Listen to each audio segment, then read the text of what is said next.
Brian Book Club, podcast, Korean.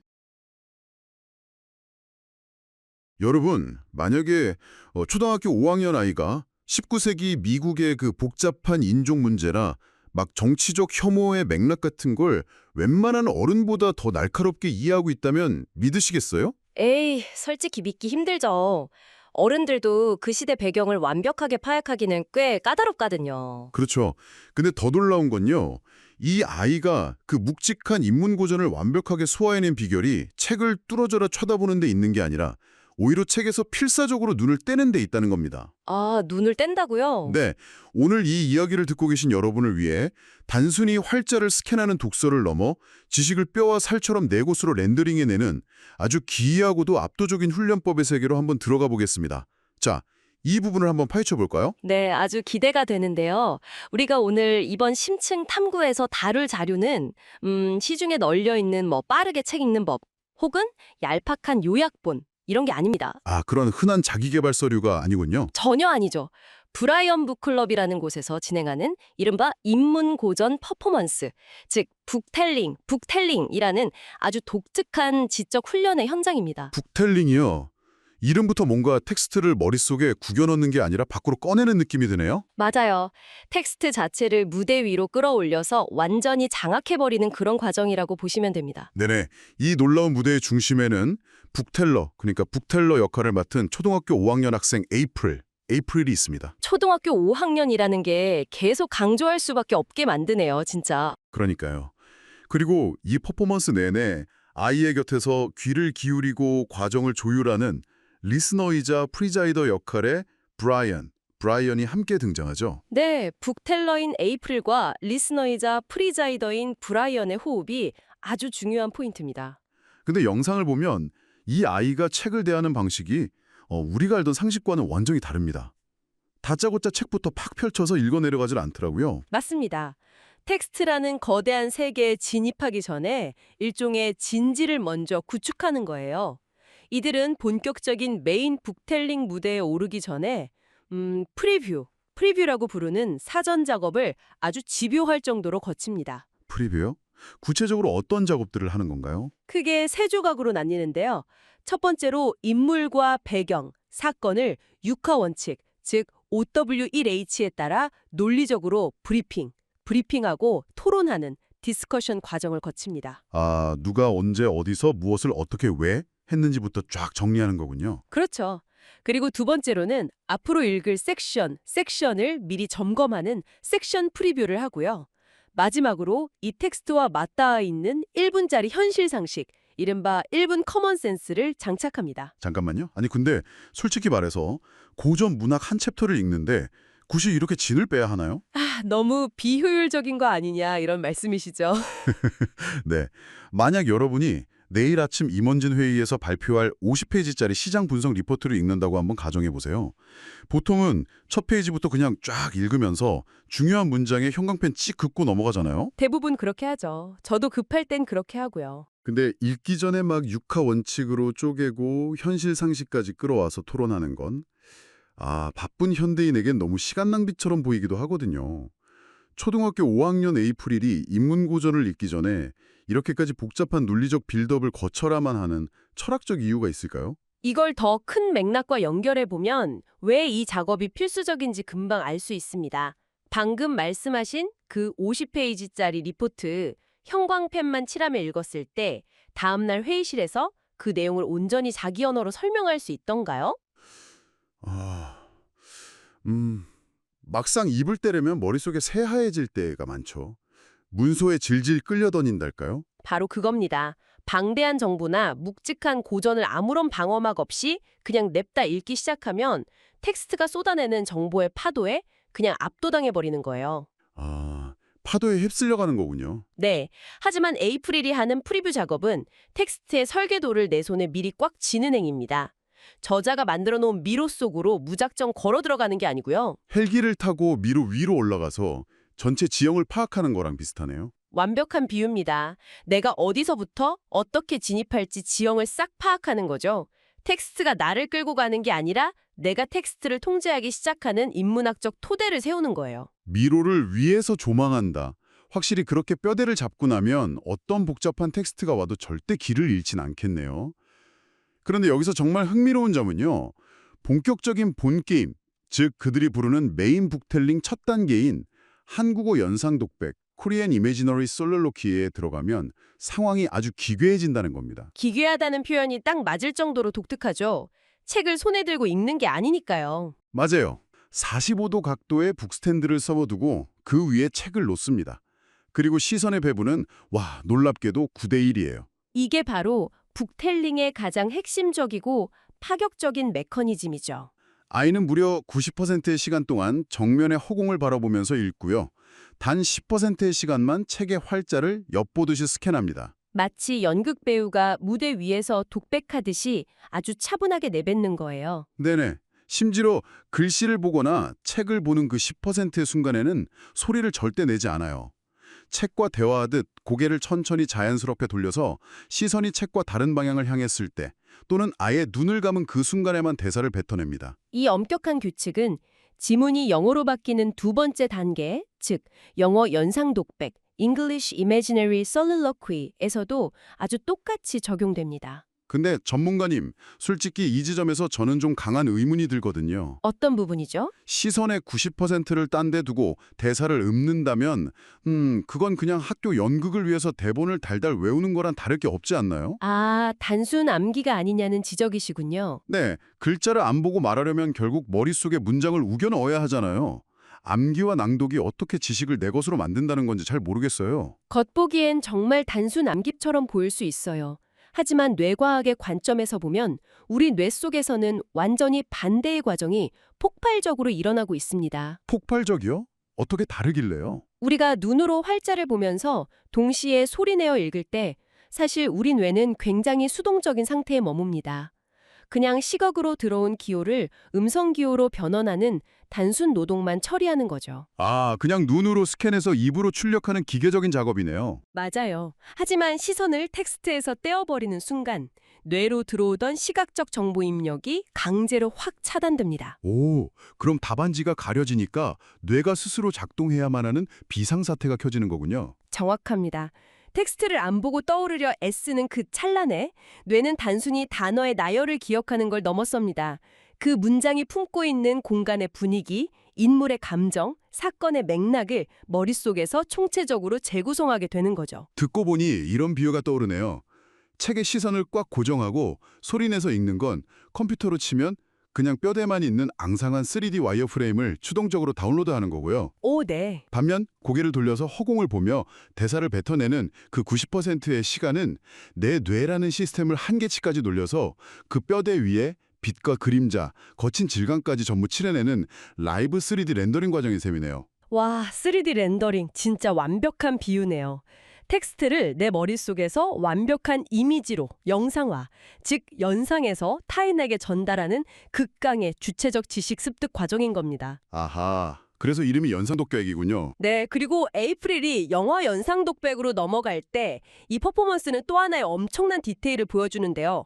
주대자인 브라이언의 시작 신호가 툭 떨어져도 에이프릴은 곧바로 입을 열지 않습니다.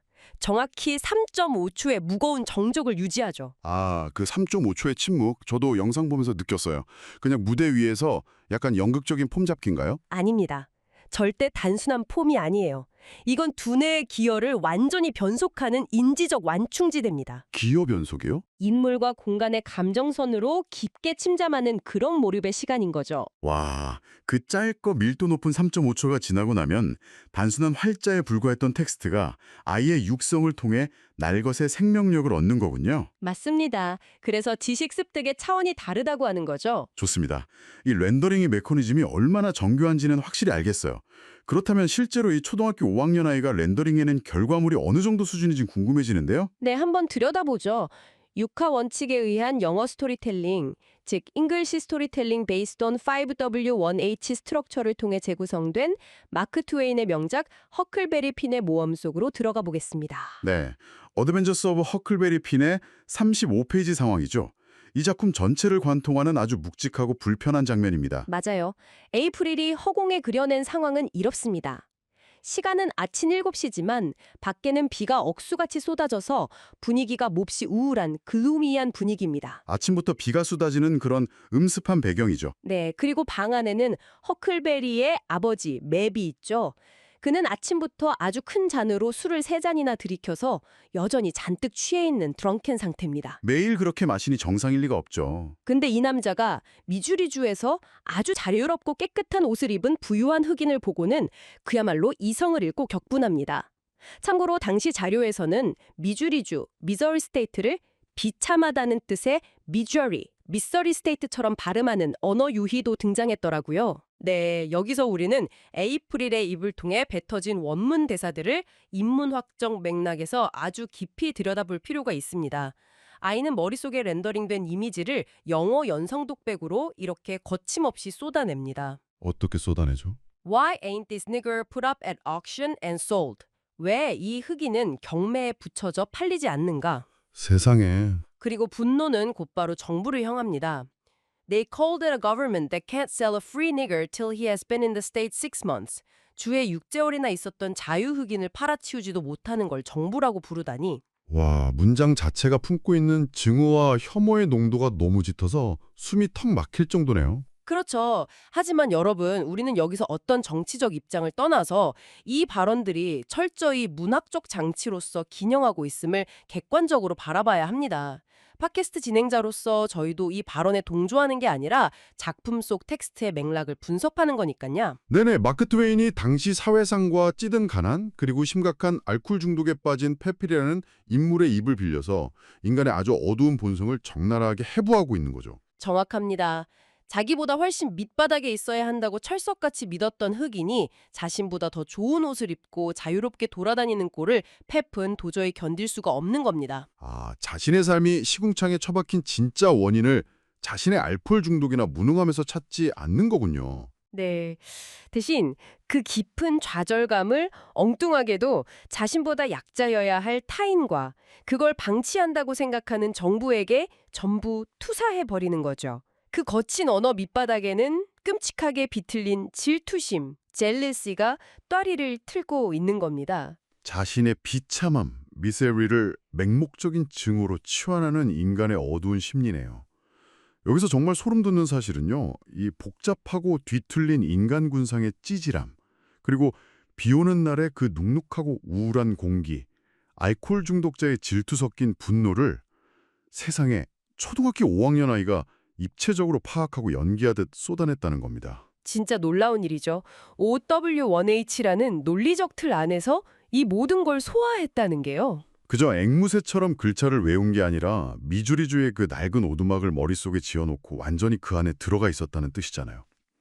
하지만 전문가님, 텍스트를 감정적으로 실감나게 읽는다고 해서 아이가 그 안에 철학적인 하부 구조까지 완전히 꿰뚫고 있다고 확신할 수 있을까요? 아, 당연히 그런 의구심이 들 수 있죠. 그래서 이 북텔링 과정이 대단한 겁니다. 그 의구심을 해소하기 위해 메인 북텔링에는 연상독백 이후의 단계들이 아주 치밀하게 준비되어 있거든요. 오, 다음 단계가 뭔가요? 영어 질문과 대답, English question and answer를 거친 뒤에 북텔러가 지식을 완전히 자기 것으로 벼려내는 결정적 과정에 돌입하죠. 바로 4번째 단계인 존귀한 질문, liberal question과 5번째 단계인 최고의 영어 단어, best English vocabulary를 뽑아내는 과정입니다. 존귀한 질문이라 이름부터 벌써 범상치 않은데 이건 도대체 어떤 방식인가요? 이건 아주 고도의 철학적 압축 과정입니다. 북텔러는 자기가 방금 읽고 읊었던 그 방대한 섹션 안에서 오직 단 3개의 단어만을 추출해야 합니다. 단 3단어예요. 네, 그리고 그 3단어를 뼈대로 삼아서 자신만의 통찰이 담긴 철학적 질문을 스스로 던져야 하는 거죠. 와, 몇 페이지에 달하는 텍스트의 맥락을 단 3단어로 찌그러뜨려야 한다니 엄청난 통찰력이 필요하겠네요. 근데 제가 진짜로 충격을 받은 부분은 그 다음입니다. 아, 최고의 단어 고르는 거요? 네, 에이프릴이 그 길고 끔찍한 페피의 분노 속에서 오늘을 대표할 단 하나의 최고의 영어 단어를 발췌해 오는데 그 단어가 바로 표본, specimen이었습니다. 네, specimen. 그 단어를 골라냈다는 건 정말 초등학생의 수준을 뛰어넘는 통찰이에요. 에이프릴이 만든 예문이 A blood specimen, 혈액 표본이었고요. 책 속에서 인용한 문장은 이렇습니다. There now, that's a specimen. 자, 보라고. 저게 바로 표본이야. 여러분도 한번 생각해 보세요. 네, 여러분. 그 자극적인 수많은 단어들, 뭐 질투심, 분노, 경매, 정보 이런 거 다 놔두고 왜 하필 이 아이는 표본이라는 저 차갑고 무기질적인 단어를 골라냈을까요? 이게 참 기가 막힌 건데요. 에이프릴은 인간을 어떻게 비인간화하는지 그 폭력성의 본질을 정확히 꿰뚫어 본 겁니다. 페피의 시선에서 그 자유흑인은 피 떠오르고 감정을 느끼는 하나의 온전한 인간이 아니었던 거예요. 아, 인간으로 보지 않았군요. 그저 무능력한 정부가 만들어낸 끔찍한 오류이자 결과물, 즉 기이한 표본 취급을 해버리는 거죠. 사람을 생명이 없는 사물이나 관찰 대상으로 전락시키는 그 서늘한 폭력성이 표본이라는 한 단어에 묵직하게 응축되어 있다는 걸 간파한 겁니다. 아, 정말 씁쓸하면서도 압도적이네요. 텍스트를 그냥 눈으로 훑은 게 아니라 텍스트를 수술대 위에 올려놓고 예리하게 메스를 가해서 가장 병든 조직 하나를 핀셋으로 정확히 끄집어낸 것 같아요. 어린 학생의 통찰력이라고는 진짜 믿기지 않습니다. 이게 바로 우리가 텍스트를 수동적으로 소비하지 않고 완벽히 지배했을 때 일어나는 기적 같은 현상입니다. 자, 그리고 이 길고 치열했던 지적 탐험은 메인 북텔링의 마지막 6번째 단계, 리뷰로 완벽한 마침표를 찍습니다. 아, 드디어 리스너이자 주제자인 브라이언이 다시 적극적으로 등장하는 타이밍이군요. 맞습니다. 브라이언은 북텔러가 거쳐온 이 고독하고도 치열한 과정을 아주 객관적인 시선으로 복기해줍니다. 북텔링을 다시 복귀하고 객관적 칭찬을 던져주죠. 근데 결국 혼자 책을 소화하는 과정인데 굳이 타인을 리뷰로 끝을 맺어야 하는 특별한 이유가 있을까요? 네, 뇌과학적으로도 그렇고 심리학적으로도 이 리뷰는 지적 성장을 완성하는 필수 조건이에요. 시선을 허공에 둔 채 홀로 텍스트와 씨름하며 머릿속에 세계를 짓고 허물었던 북텔러는 이 마지막 순간에 타인의 객관적인 인정과 피드백을 받게 됩니다. 아하, 고립된 활자의 세계에서 빠져나오는 거군요. 그렇죠. 빠져나와서 자신의 통찰이 타인과 연결되는 사회적 교감을 완성하는 겁니다. 비로소 지식이 완전히 자신의 내면에 단단하게 뿌리 내리는 순간이죠. 오늘 이 심층 탐구를 함께하고 계신 여러분, 브라이언 북클럽의 북텔링 퍼포먼스가 어떻게 다가오셨나요? 프리뷰를 통해 텍스트의 지도를 그리고 9대1의 연상 독백으로 뇌의 한계를 끌어올려 3D 렌더링을 해내고 존귀한 질문과 최고의 단어 하나로 문학의 심장을 찌른 뒤에 리뷰를 통해 타인과 교감하며 끝을 맺는다. 정말 촘촘하고 완벽한 과정이죠. 네, 이건 그저 책을 조금 깊게 읽는 기술이 아니라 정보라는 원석을 펄펄 끓는 용광로에 집어넣어 나만의 예리한 무기로 재련해내는 극강의 종합예술이자 지적 훈련이었습니다. 여러분의 시간 관리와 효율적 지식 습득의 완벽한 모델이 될 수 있겠네요. 맞습니다. 인문고전을 대하는 우리의 태도가 이제는 단순히 받아들이는 수동적 수용자에서 능동적 창조자로 변해야 한다는 걸 아주 잘 보여주는 사례입니다. 바쁜 일상 속에서 지식을 가장 밀도 있게 소화하고 싶은 여러분을 위해 오늘 탐구를 마무리하며 흥미로운 실험 하나를 제안해 보겠습니다. 오늘 당장 여러분이 가장 좋아하는 책이나 최근에 읽다가 이해가 안 돼서 덮어버린 난해한 업무 자료를 책상 위에 45도 각도로 비스듬히 세워보세요. 그리고 시선 배분의 법칙을 꼭 기억하십시오. 네, 9대1이었죠. 맞습니다. 활자를 훔쳐보는 시간은 단 10%, 눈을 감거나 정면의 허공을 바라보는 90%의 시간 동안 방금 읽은 문단의 내용을 누군가에게 설명하듯 독백해 보십시오. 막상 입을 떼려고 하면 머릿속이 새하얘지고 문장이 허공으로 흩어지는 걸 경험하실 겁니다. 우리가 평소에 안다고 착각하며 스쳐 지나갔던 활자들이 사실은 단 한 번도 내 것이었던 적이 없다는 걸 아주 뼈저리게 느끼게 될 테니까요. 과연 여러분은 지금 눈앞의 텍스트를 얼마나 온전히 지배하고 계십니까? 다음 이 시간까지 여러분만의 고요한 무대 위에서 이 서늘한 질문을 한번 깊게 곱씹어 보시기 바랍니다. 오늘 탐구는 여기서 마치겠습니다. Brian Book Club Podcast English. I read this 15-page strategic forecasting memo yesterday. Or, well, my eyes looked at all the words on all 15 pages. Right, which is not the same thing at all. No, not at all. Because if you had walked into my office 5 minutes later and asked me to summarize it, I probably would have just, I don't know, mumbled the word synergy and slowly backed out of the room. Yeah, we all do that. It's the universal illusion of reading. The illusion of reading. I like that. Because we passively consume information, just letting our eyes glide across a screen or a page, but our brains are essentially out to lunch. Exactly. We confuse the physical act of looking at symbols with the cognitive act of decoding meaning. You were skimming, which, is a survival mechanism in a high information world, but it leaves almost zero lasting footprint in your memory. So today on the deep dive, we are exploring a radically different approach to reading that, honestly, it completely shatters that illusion. It really does. It's an intensely active approach. Right. We are unpacking this highly structured methodology called an intellectual classics performance. Specifically, it's known as book telling, and it was developed by the Brian Book Club. And our mission today is to understand exactly how this rigorous system works, the psychology behind it, and, well, what happens when it is applied to a genuinely heavy, complex piece of literature. Which is the best part, because we aren't just talking about a dry educational theory today. No, we actually have a transcript of a live book-telling session to guide us. Yes. We're looking at a 6th grade student. Her name is April, and she's acting as the book teller. And alongside her is Brian, who serves as both the presider of the session and the listener. So we get this real-time window into the cognitive gears turning in this student's head as she uses this method to tackle Mark Twain. It's fascinating. But let's get into the mechanics of this, because my usual way of reading is just, letting the text wash over me like a social media feed. But book telling sounds more like training to be a stage actor. That's a really good analogy. You aren't just reading the text, you are physically and mentally embodying it. Right. So the architecture of the system is split into 2 major parts, starting with something called the preview. Yeah, the preview acts as the foundational layer. You can't just jump into a performance. So before anyone performs, they have to prepare. And looking at the sources, this preview consists of 4 distinct segments. First, you have the 5W1H briefing. Right. The who, what, where, when, why, and how. Exactly. Then comes the 5W1H discussion, followed by a section preview, and finally a segment called 1 Minute Common Sense. But I have to pause you on that very first step. The briefing. Yeah, the 5W1H briefing.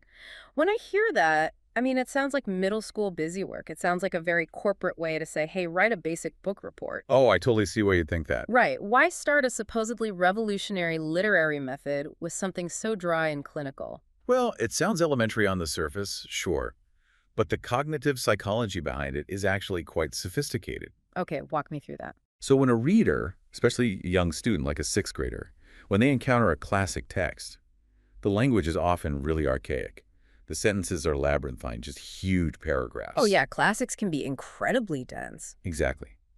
And more importantly, the themes can be incredibly heavy or emotionally charged. If you just dive straight into the prose, the brain's amygdala, the emotional processing center, it can get overwhelmed. It just shuts down. Right. So by forcing the student to first extract the clinical, boring facts like who's in the room, what time of day is it, what is the weather, you are grounding the brain in executive function. Oh, I see. You're building a safe container for the heavy stuff. You are creating a stable reality. Before you can understand the poetry or the emotional trauma of a scene, you have to anchor yourself in the physical space of the narrative. That makes total sense. And in book telling, this 5W1H briefing isn't the final product you hand in for a grade, like a book report would be. Right, it's just the warm-up. Exactly. It is the intellectual scaffolding you have to build before you even attempt the theatrical second half of the process, which is called the main book telling. And the main book telling is where the rules become fascinatingly intense.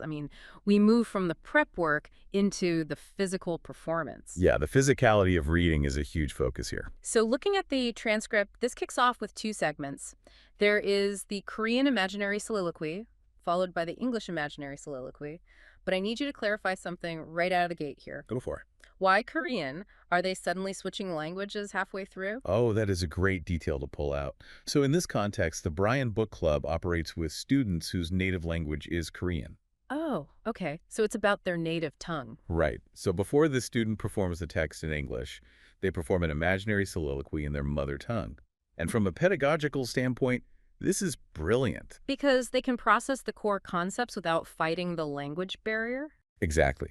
They process the deep conceptual and emotional meaning in the language they dream in. It ensures they actually understand the soul of the text first. And then they layer the English on top of that. Right. Once that meaning is locked in, they add the cognitive load of performing it in the second language, which is the English imaginary soliloquy. And that includes storytelling based on that 5W1H structure we talked about. Okay, I am reading the physical rules for this soliloquy phase right now, and they sound frankly insane to me. They are very strict, yes. Like, as a bookteller, you do not hold the book. The book rests on a bookstand set at exactly a 45-degree angle. Which is very intentional. And then there is this eye direction ratio, which is strictly 9:1. You spend 9 parts of your time looking forward at your audience, reciting, and only 1 part scanning or just, peeking at the text. Yeah, it's a huge challenge. How is a 6th grader supposed to do this without freezing up? I mean, 9:1? Well, it pushes the working memory to its absolute limit because you aren't reading to the audience, right? Oh. You are consulting the text, holding the concept in your short-term memory, and then delivering it. That is so wild. And the head movements are strictly regulated, too. You can't just snap your neck back and forth between the book and the listener. Like a tennis match. Exactly. No tennis match. Yeah. You have to move your head slowly and naturally, Yeah. almost as if you were having a calm conversation with the book itself. But the absolute wildest rule, honestly, is the silence. Oh, yes. The golden rule. According to the method, no sound can be made while your eyes are on the text. Voice is only produced when you are looking away or when your eyes are closed. And that specific rule is really the engine of the entire methodology. How so? Well, think about what happens when you read aloud normally. You are just a conduit. The words go into your eyes and out of your mouth simultaneously. Right, you can read a whole paragraph aloud and realize you weren't even listening to yourself. Exactly. It often bypasses the brain synthesis center entirely. By mandating silence while looking at the text, the bookteller is forced to look, memorize a chunk of information, internalize what it actually means, look away, and only then speak. It's like a complex dance choreography for your brain. I love that comparison. It forces this physical rhythm of inhaling the text in absolute silence, processing it, and then exhaling the performance to the audience. That inhale-exhale metaphor is spot on. It transforms reading from a solitary, passive intake of data into an actor's monologue. The knowledge literally becomes physically embodied. I want the listener to try this right now. Really, just think about the screen you're looking at or imagine the last email you received. That's a great exercise. Imagine trying to read a single sentence of it to the room, but you are only allowed to make a sound when you look completely away from the screen. It's way harder than it sounds. It completely changes how your brain holds the words. You can't just parrot the text, You have to deliver a conviction. It demands total presence.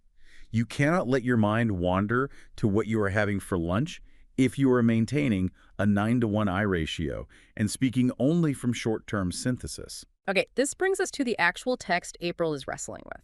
We are moving from the framework into the practical application. Let's see it in action. Right. So April, our 6th grader, is using this exact method to dissect a passage from Mark Twain's The Adventures of Huckleberry Finn, starting on page 35. Which is a notoriously layered and historically challenging text. Very much so. And before we get into the quotes April and Brian discuss, I really need to speak directly to you, the listener, for a second. Yes, this is important context. The text we are about to analyze contains highly charged, controversial racial slurs. These were used historically by Mark Twain to depict the brutal reality of 19th century America. To be absolutely clear, we are not taking any political sides here.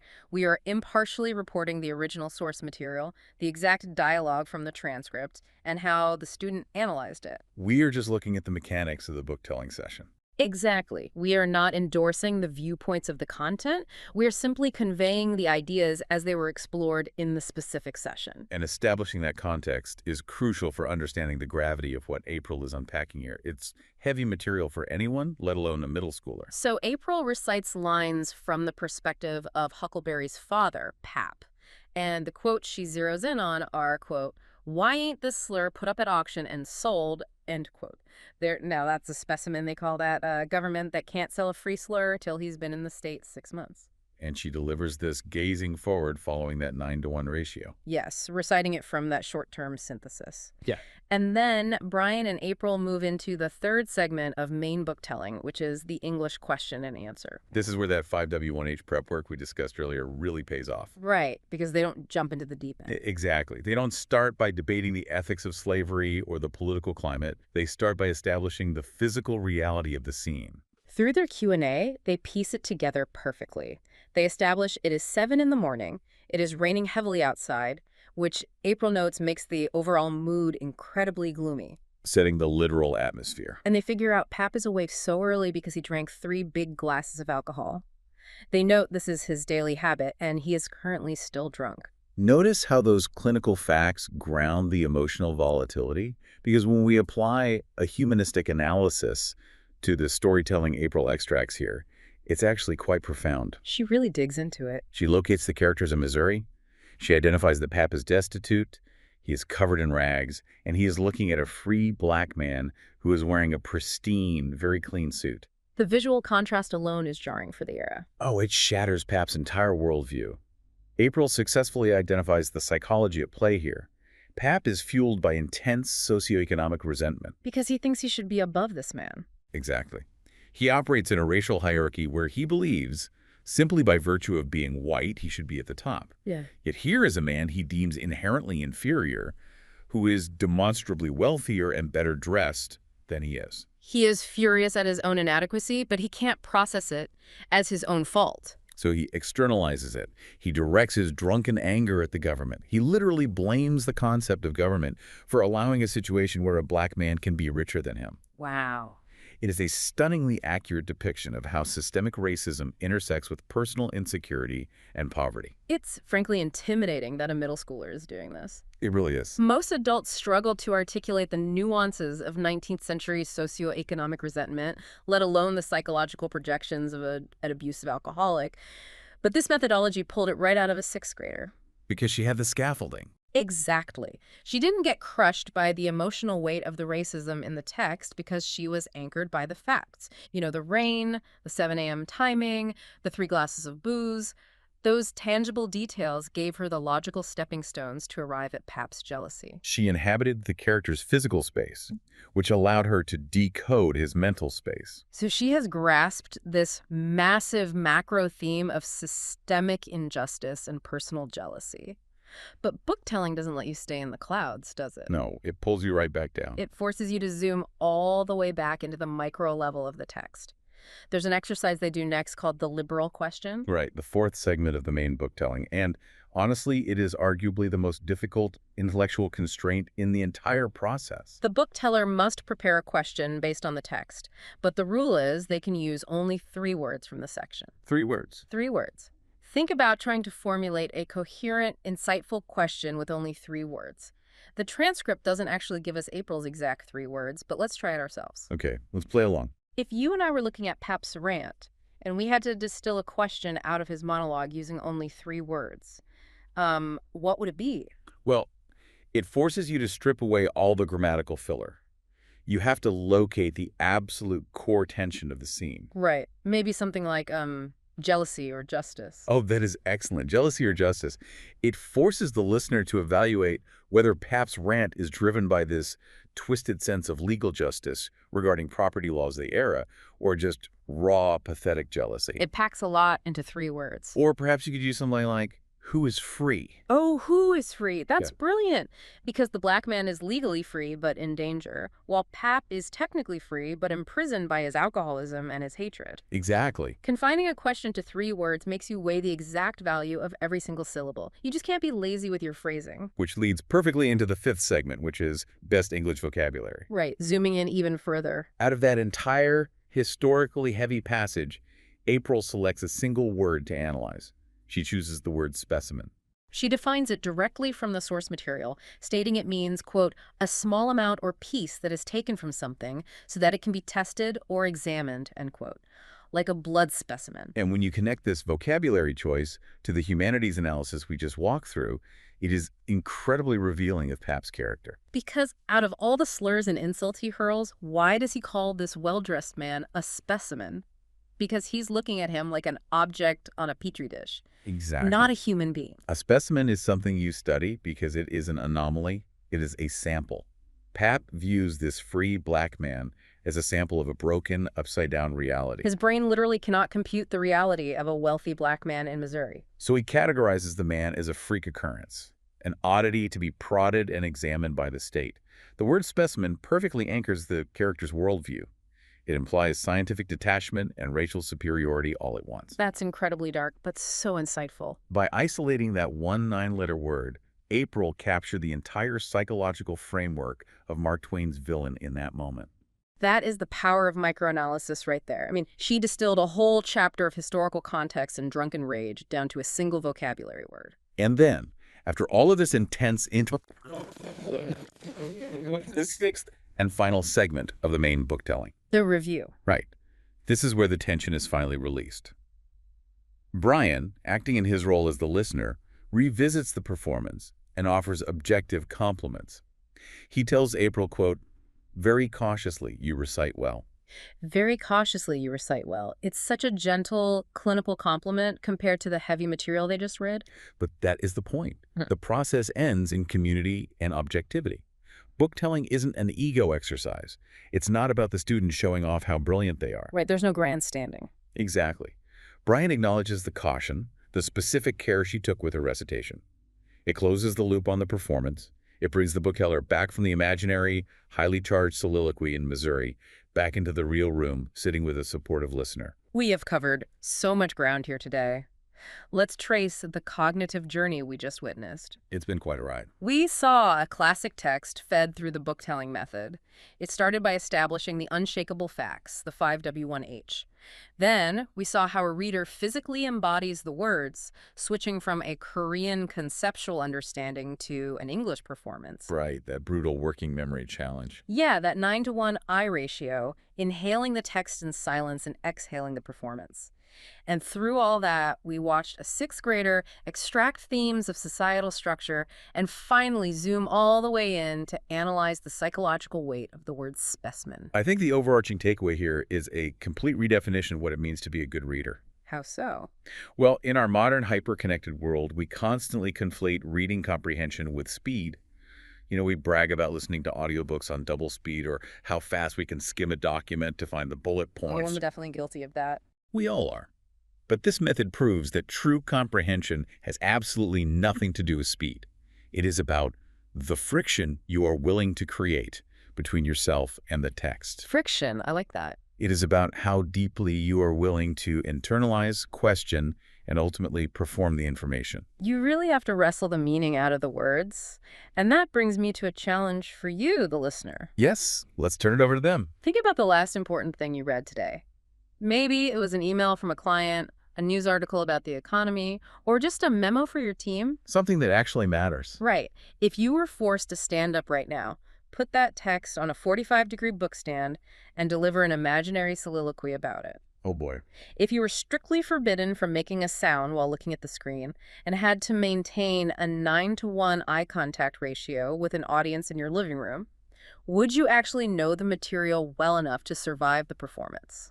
Most of us would completely freeze. Absolutely. Or are we all just skimming through our days, waiting for someone else to tell us what the words meant? Try reading just one paragraph today using the rule of silence. It might just change the way you absorb the world.